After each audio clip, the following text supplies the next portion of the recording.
Pemirsa, tempat pembuangan akhir TPA Temesi di Desa Temesi, Kecamatan Gianyar, Kabupaten Gianyar terbakar Senin 16 Oktober sekitar pukul 2.43 waktu Indonesia Tengah.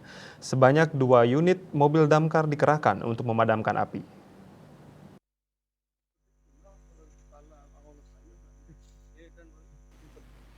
Kasatpol PP dan Damkar Kabupaten Gianyar Imadewato mengatakan luas TPA Temesi yang terbakar sekitar 3 are.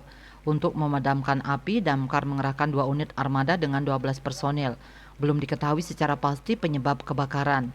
Petugas damkar membutuhkan waktu sekitar 2 jam 30 menit untuk memadamkan api. Mengantisipasi muncul titik api baru, unit damkar menyiagakan 1 armada dan sejumlah personil. Sementara itu, Kadis DLHK Gianyar Imade Mirnawati membenarkan TPA Temesi terbakar. Berkat kesigapan petugas damkar, api berhasil dipadamkan. Petugas dibantu masyarakat sekitar memanfaatkan air irigasi pertanian untuk memadamkan api. Akhirnya sekitar pukul 4.30 WITA api dapat dipadamkan. Untuk kebakaran memang benar terjadi kebakaran TPA Gianyar sekitar pukul 2.30.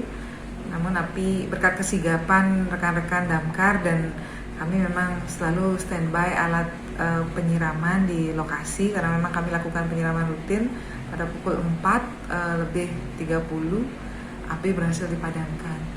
Dan kita bersyukur juga api dapat cepat kita dipadamkan, dan untuk antisipasi kita lakukan pendinginan lebih lanjut dengan menggunakan peralatan yang kita miliki.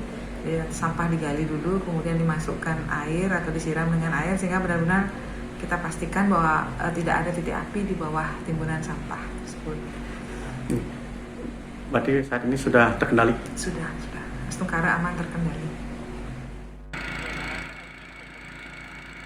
Dikatakan untuk memastikan tidak adanya titik api, petugas DLHK melakukan upaya pendinginan.